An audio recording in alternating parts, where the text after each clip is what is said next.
मित्रों नमस्कार। आज हम बात करेंगे मध्य प्रदेश के चुनावों की, जो आने वाले समय में विधानसभा चुनाव नवंबर दिसंबर में होने वाले हैं। उनके बारे में चर्चा करेंगे कि किस पार्टी के लिए क्या प्रभाव रहेगा और कैसे इनके गृह योग बन रहे हैं। मित्रों, सबसे पहले हम मध्य प्रदेश की कुंडली को देखते हैं। मध्य प्रदेश की कुंडली तुला लग्न की है। सूर्य बुध लग्न में है, शनि राहु द्वितीय स्थान पर हैं, मंगल पंचम भाव में है, केतु अष्टम भाव में है, चंद्र गुरु और शुक्र ये हैं द्वादश भाव में। और अभी 2016 से 2033 तक मध्य प्रदेश को बुध की महादशा चल रही है। और अभी जो चुनाव होंगे वो होंगे बुध में चंद्र में 7 अप्रैल 2023 से 7 सितंबर 2024 तक बुध की महादशा में चंद्रमा की अंतर्दशा रहेगी।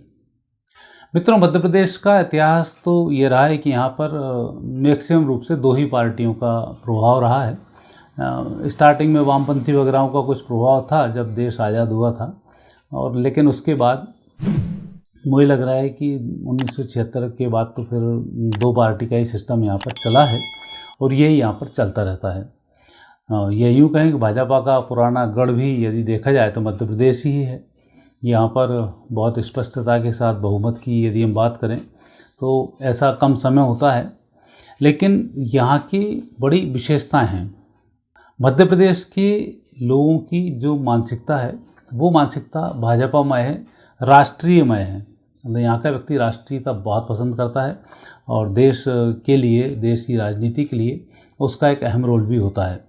और यही कारण है कि यहाँ पर बीजेपी, कांग्रेस के अलावा तीसरी कोई पार्टी अभी तक दस्तक नहीं दे पाई, क्योंकि बाकी जो पार्टी क्षेत्रीय थी तो उनकी यहाँ पर कोई दाल नहीं गली। इक्का दुक्का सीटें आ जाए तो वो एक अलग बात होती है। तो प्रथम चीज़ तो यहाँ पर ये कि दो पार्टी शासन शुरू से रहा है और यहाँ का व्यक्ति शांति पसंद है। और यही कारण है कि यहाँ पर उत्तर प्रदेश, बिहार, यहाँ के बहुत सारे नेता हैं जो यहाँ काफ़ी अच्छी पोजीशन पर भी हैं। तो ये भी एक बड़ी विचित्रता इस प्रदेश में देखी जाती है।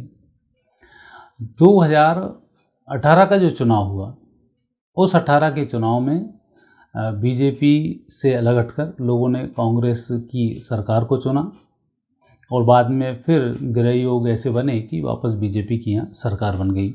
इसका उल्लेख करना कई मायने में बहुत आवश्यक है, क्योंकि इसकी आवश्यकता पड़ेगी। मध्य प्रदेश के जो चुनाव हैं उन चुनावों में युवाओं का विशेष महत्व रहा है। यदि स्टार्टिंग से ही हम देखें तो यहाँ का युवा जो मतदाता है ये कुछ चेंज करने में बहुत माहिर रहा। यदि हम इससे पहले के शासन को देखें, जो कांग्रेस का शासन था, माननीय दिग्विजय सिंह जी यहाँ पर मुख्यमंत्री थे, उन्होंने एक काम किया कि अपने अलावा दूसरे किसी व्यक्ति को नहीं उठने देना और पूरी व्यवस्था उन्होंने अपने हाथ में रखी। जो विधायक अच्छा काम करते थे, लोग अधिकारियों को मना कर दिया, उनको कोई काम नहीं करना है। ऐसे करते करते उन्होंने नीचे की पीढ़ी को पूरा काट दिया और यही कारण रहा कि आज मध्य प्रदेश में कांग्रेस के पास युवा व्यक्ति नहीं है। लेकिन 2018 के चुनाव में ज्योतिरादित्य सिंधिया वहाँ पर एक युवा नेता के रूप में था और वो युवाओं का ध्यान अपनी ओर आकर्षित करने में और युवाओं का वोट ट्रांसफ़र करने में बहुत सहायक सिद्ध हुए। और यही कारण था कि मध्य प्रदेश में जब पिछली बार 2018 के चुनाव में कांग्रेस जीती तो उसमें 500 वोटों से लेकर 1000-1500 वोट तक कम से कम 20-30 सीटें थी, जिसमें कि इनको विजयश्री की प्राप्ति हुई। और उसमें विशेष योगदान ज्योतिरादित्य सिंधिया का रहा, कमलनाथ जी का भी रहा। वो एक उम्र के हिसाब से लोग उनसे थे, लेकिन जो युवाओं का रुझान ज्योतिरादित्य जी के कारण कांग्रेस की तरफ रहा और कांग्रेस को विजयश्री की प्राप्ति हुई। बाद में जो भी परिस्थिति रही वो फिर आपने खुद देखा। अब हम बात करते हैं बीजेपी की। तो यहाँ भी जो वर्तमान शासक हैं शिवराज जी, उन्होंने वही दिग्विजय सिंह जी की चाल चलते हुए दो पीढ़ी को यहाँ पर नष्ट कर दिया। आज मध्य प्रदेश में यदि आप किसी व्यक्ति से पूछें कि 45 साल से 60 साल तक का कोई नेता है तो सब एक दूसरे की बगलें झाँकने लग जाते हैं, और 30 साल से 45 तक का कोई युवा नेता है तो सब बगलें झाँकने लग जाते हैं। कारण है कि इनने उस नेताओं को खड़े ही नहीं होने दिया, पार्टी को खड़े ही नहीं होने दिया और नष्ट कर दिया। आज भी आप मध्य प्रदेश में आइए, किसी से पूछिए, शिवराज का विकल्प, बीजेपी वाले बांके हाँकते हैं। शिवराज जी का विकल्प क्या है? जबकि शिवराज खुद आए थे, खुद ही विकल्प नहीं थे। और व्यक्ति यदि पूछता है शिवराज जी का विकल्प क्या है, तो शिवराज जी को पार्टी से हटा के कांग्रेस से लड़ा दो चुनाव, जीत जाए तो जाने। व्यक्ति से तो व्यक्ति जुड़ा नहीं है, व्यक्ति जुड़ता है पार्टी से। पार्टी का कोई भी व्यक्ति किसी को भी यदि बिठा देगा तो जनता उसको एक्सेप्ट कर लेगी। तो यहाँ ये बात नहीं आ रही कि शिवराज का विकल्प क्या है, इसका विकल्प क्या है, पर उसने व्यवस्था ऐसी कर दी है कि आप अब चीज़ ढूंढ ही नहीं सकते। अब मुख्य बात यह है कि यहाँ का जो युवा मतदाता है वही डिसाइड करता है, वह कहाँ जाए ये जरूरी नहीं है। सिंधिया को पार्टी में ले आए, लेकिन सिंधिया की कोई बहुत अधिक इसमें स्थिति स्पष्ट नहीं है। आने वाले समय में 5 वर्ष के लिए वापस शिवराज जी को मुख्यमंत्री देखना ये यहाँ का युवा नहीं चाहता है, और गृहयोग भी ऐसा बताते हैं। युवाओं को आकर्षण का इनके पास कोई तरीका नहीं है। केंद्रीय नेतृत्व सिर्फ जनता के ऊपर शिवराज को थोप रहे हैं कि आने वाले 5 साल में फिर शिवराज जी की कार्यकलापी को देखते हैं तो यहाँ पर बड़ी विचित्र स्थिति है। विचित्र स्थिति इसलिए है कि व्यक्ति मध्य प्रदेश का किस किस व्यक्ति को सहन करे। यदि कर्मचारियों की बात करें तो कर्मचारियों में रोष चीफ सेक्रेटरी को लेकर है, लगातार कार्यकाल बढ़ना, आने वाले 5 साल में फिर इसी चीफ सेक्रेटरी को झेलना, जो बात करता नहीं है, समय देता नहीं है, बात करने का उसमें तमीज़ नहीं है, और किसी भी व्यक्ति की बात को मन में रख लेता है, कान का कच्चा है। ये यहाँ के अमूमन सभी कर्मचारियों से आप पूछेंगे तो भी यही बात बताएंगे। अब स्थिति ये कि वो नाराज़ हैं, उसके कारण बीजेपी शिवराज जी को नहीं छोड़ना चाहती, शिवराज जी उनको नहीं छोड़ना चाहते, और आगामी 5 वर्ष तक यही व्यवस्था ये लोग रखना भी चाहते हैं कि आने वाले 5 साल में शिवराज रहें, आने वाले 5 साल तक ये चीफ सेक्रेटरी अपना कार्यकाल बढ़वाते रहें और एक सारा कार्य इनका चलता रहे। तो अब स्थिति यहाँ पर बड़ी विचित्र है। इसका उल्लेख मैंने आपसे इसलिए किया कि यहाँ जनता के मन में क्या चल रहा है उसका संबंध गृहयोगों से है। क्योंकि अभी जो महादशा चल रही है अप्रैल 2023 से बुध में चंद्र चल रहा है, और बुध की जो स्थिति है वो लग्न स्थान पर है, ये मध्य प्रदेश की कुंडली में। ऐसे समय में जनता भ्रमित होती है कि उसको करना क्या है, और ये जो बातें बताई मैंने आपको सब भ्रम बताएं। कांग्रेस के पास कोई युवा चेहरा अच्छा नहीं है जिसकी दम पर ये आगे बढ़ सकें। कमलनाथ जी जब आए तो उन्होंने अपने कार्यकाल को अच्छा संभाला, सारे काम उन्होंने बहुत अच्छे किए, लेकिन युवा नेतृत्व की तरफ उनका ध्यान नहीं रहा और अल्टीमेट ज्योतिरादित्य जी छूट गए, और उनकी तरफ से युवा कमान पर से अब इनका सारा काम हट चुका है। अब नई पीढ़ी को ये खड़ा करना चाह रहे हैं। दिग्विजय सिंह जी अपने बच्चे को खड़ा करना चाह रहे हैं, कमलनाथ जी अपने बच्चे को खड़ा करना चाह रहे हैं, और जनता के सामने फिर वही पीढ़ीवाद का मामला है। तो वहाँ उतनी स्वीकार उक्ति मध्य प्रदेश में इनके बच्चों को नहीं है। बीजेपी वाले नए युवा नेतृत्व को तैयार करना ही नहीं चाहते हैं। ये इनकी स्पष्ट नीति है कि आपको झेलना है, शिवराज को झेलना है, चुनाव उसके अंडर में ही हमें करना है, ये उनका दृढ़ निश्चय है। अब जनता में क्या होगा उसकी मैं आपसे बात करता हूँ। तो पहले मैं कुंडली देखता हूँ शिवराज जी की। शिवराज जी का कर्क लग्न है, गुरु दूसरे स्थान पर है, राहु चतुर्थ स्थान पर है, चंद्र शनि पंचम भाव में है, सूर्य बुध शुक्र और केतु ये हैं 10वें भाव में, मंगल हैं 11 भाव में, और अभी इनको राहु की महादशा में शनि की अंतर्दशा है नवंबर 2023 तक। तो राहु में शनि 5 जनवरी 21 से चल रहे हैं, 11 नवंबर 2023 तक चलेंगे। तो राहु में शनि वैसे भी डिप्रेशन का कारक रहता है और व्यक्ति उसी उधेड़ बुन में लगा होता है, और ये आप देख भी रहे होंगे पहले की स्थिति में और अब की स्थिति में बहुत अंतर है शिवराज जी के लिए। तो ये तनाव की स्थिति बनती है 11 नवंबर 2023 तक। यदि 11 नवंबर 23 से पहले चुनाव होते हैं तो इनकी हार सुनिश्चित है, क्योंकि जो तनाव इसमें बन रहा है ये तनाव थोड़ा सा गंभीर हो सकता है। अब 11 नवंबर 23 के बाद राहु में बुध आएगा, तो ये स्थिति को फिर सुधारता है, और कहीं ना कहीं से कोई परिस्थिति ऐसी मूव करती है कि व्यक्ति के पक्ष में लोग आने इसमें शुरू हो जाते हैं। तो वहाँ स्थिति 11 नवंबर के बाद शिवराज जी के पक्ष में है, 11 नवंबर से पहले शिवराज जी के विरोध में है। अब दूसरी कुंडली देखते हैं कमलनाथ जी की। कमलनाथ जी का मकर लग्न है, राहु पंचम भाव में, शनि सप्तम भाव में, चंद्रमा भाग्य स्थान पर हैं, गुरु 10वें स्थान पे, सूर्य मंगल बुध शुक्र और केतु ये 11 भाव में है। तो कमलनाथ जी की व्यक्तिगत कुंडली को देखें, व्यक्तिगत व्यवहार को देखें और व्यक्तिगत परिस्थिति को देखें तो ये व्यक्ति नेशनल लेवल का एक व्यक्ति है जो अपने व्यापारिक क्षेत्रों में भी जाना जाता है, कार्यकलाप के लिए भी जाना जाता है, ईमानदारी के लिए भी ये व्यक्ति जाना जाता है और कार्य करने की शैली को लेकर भी ये जाने जाते हैं। वहाँ ये कहीं से कमज़ोर स्थिति में नहीं है। अब इनको महादशा चल रही है बुध की। बुध में बुध का अंतर है 3 फरवरी 21 से 1 जुलाई 2023 तक। तो 1 जुलाई 23 तक तो इनकी स्थिति बहुत अच्छी इसमें नहीं है, लेकिन 1 जुलाई के बाद जैसे ही केतु आएगा तो इनके व्यक्तिगत प्रभाव को बढ़ाना ये शुरू करेगा। उस प्रभाव को बढ़ने में मध्य प्रदेश से तालमेल बैठाते हैं तो ये कुछ करिश्मा करने में यहाँ पर सफल होते ज़रूर दिख रहे हैं। लेकिन केतु एक ऐसा ग्रह है जो जिस ग्रह के साथ जाता है उस ग्रह को ये सपोर्ट करने लग जाता है।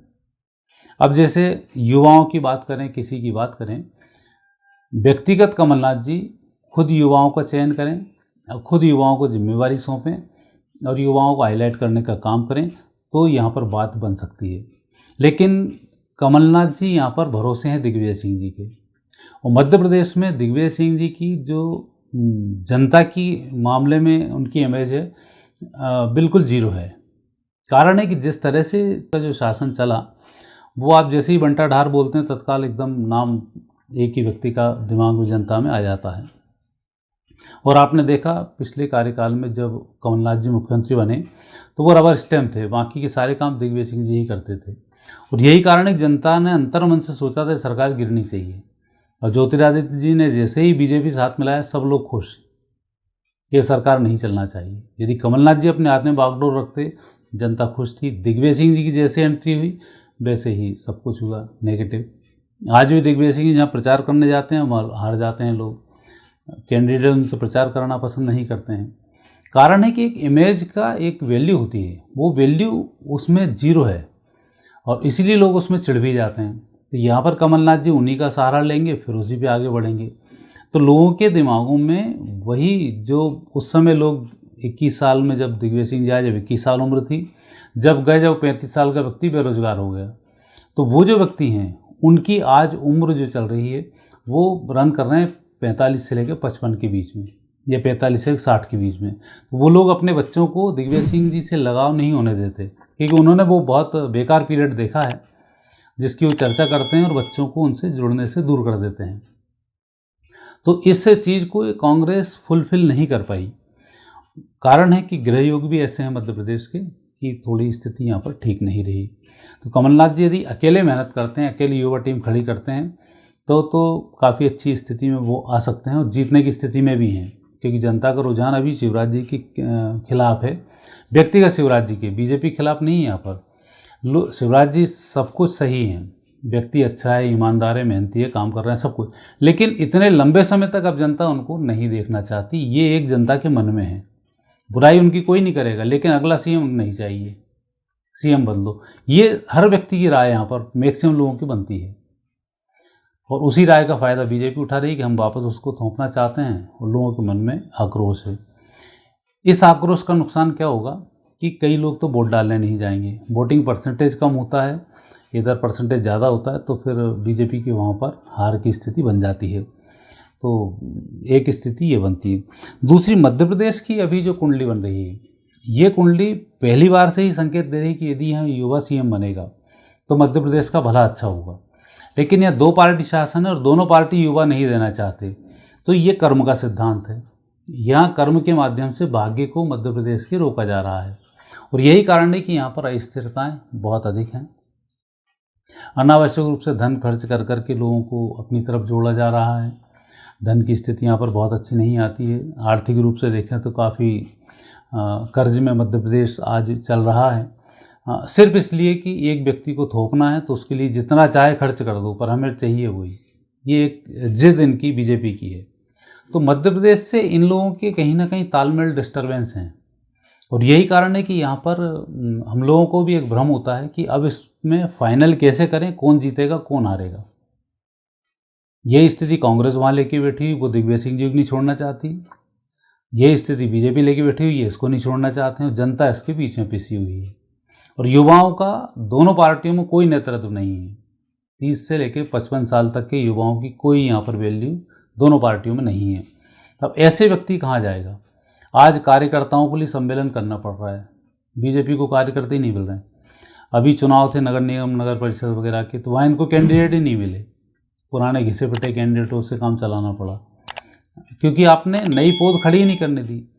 सीएम की बात करते हैं तो अधिकारियों पर भरोसा करते हैं, अधिकारियों कलेक्टर कमिश्नर और पटवारी वटवारी इनसे वो काम चलाना चाहते हैं। कार्यकर्ता उनके यहाँ झपक भी नहीं पाता, सीएम हाउस में घुसने की परमिशन नहीं है, तो कार्यकर्ताओं के काम तो होते नहीं हैं। कार्यकर्ता वोट डलवाने का काम करता है, तो वहाँ पर जनता कार्यकर्ताओं से चिढ़ जाती है। तो अब जो स्थिति बड़ी फैली हुई यहाँ पर बन रही है, और इस फैली हुई स्थिति में मध्य प्रदेश की कुंडली से सिर्फ मैं इतना कह सकता हूँ, इस समय में जिस भी पार्टी ने बहुत सही तरीके से युवाओं को आकर्षित कर लिया, वही पार्टी जीत पाएगी। अन्यथा दोनों पार्टियों की यहाँ पर नैया डगमगाई हुई है, युवा जिधर जाएगा उधर होगा। और ये सारी स्थिति चुनाव आने के समय मालूम पड़ेगी, क्योंकि यहाँ पर जो स्थिति बनती है मध्य प्रदेश में, तो स्थिति अप्रैल 2023 से चेंज हुई। तो अप्रैल 23 के बाद अभी आप राजनीति में चेंज देख रहे होंगे लगातार। सितंबर 24 तक ये चंद्र चलेगा। चंद्र जनता के अंतर्मन का ग्रह होता है, महिलाओं का ग्रह होता है। एक काम तो शिवराज जी ने महिलाओं को साध कर किया है कि चंद्र का जो पलड़ा रहा है, उन्होंने महिलाओं को कुछ कुछ भेंट करके अपनी तरफ माहौल खींचने की इसमें कोशिश की। कांग्रेस की तरफ से भी ऐसी स्थिति बहुत ज़्यादा यहाँ पर बन नहीं पाई कि ये महिलाओं के लिए कुछ कर पाएँ। युवाओं की स्थिति में मध्य प्रदेश की कुंडली युवाओं को अभी भी हतोत्साहित कर रही है, और युवा जिधर जाएगा जीत उधर ही होगी। और यहाँ ये नहीं कह सकते कि अक्टूबर तक की स्थिति क्या बनती है और अक्टूबर के बाद जो परिस्थिति बनेगी और चुनाव की तारीखों पर स्थिति बनेगी, उसके बेस पर मालूम पड़ेगा कि युवा बीजेपी में जाएगा या युवा कांग्रेस में जाएगा या युवा वोट डालने ही नहीं जाएगा। तो वहाँ पर जो स्थिति बनती है वो थोड़ी सी नेगेटिव है। तो इस रूप से यदि हम ज्योतिषी दृष्टि से कहते हैं कि महिलाओं को खींचकर बीजेपी ने थोड़ा माहौल अपने पक्ष में किया है, कांग्रेस वहाँ पर पिछड़ रही है, और युवाओं के मामले में दोनों पार्टी यहाँ पर पिछड़ रही हैं। और आने वाले समय में जनता न शिवराज जी को देखना चाहती है, न कमलनाथ जी को देखना चाहती है। उसके लिए युवा नेतृत्व की बहुत आवश्यकता है, और यदि इस पर कोई आगे बढ़ेगा तो फिर स्थिति अलग होगी, नहीं तो स्थिति युवाओं पर ही यहाँ पे निर्भर है। मित्रों, ये एनालिसिस मध्य प्रदेश के बारे में मेरा ज्योतिषी का आकलन था। ये आपको कैसा लगा? कमेंट बॉक्स में आप कमेंट्स अवश्य करें, और आने वाले समय में फिर किसी नए विषय के साथ आपसे भेंट होगी। नमस्कार।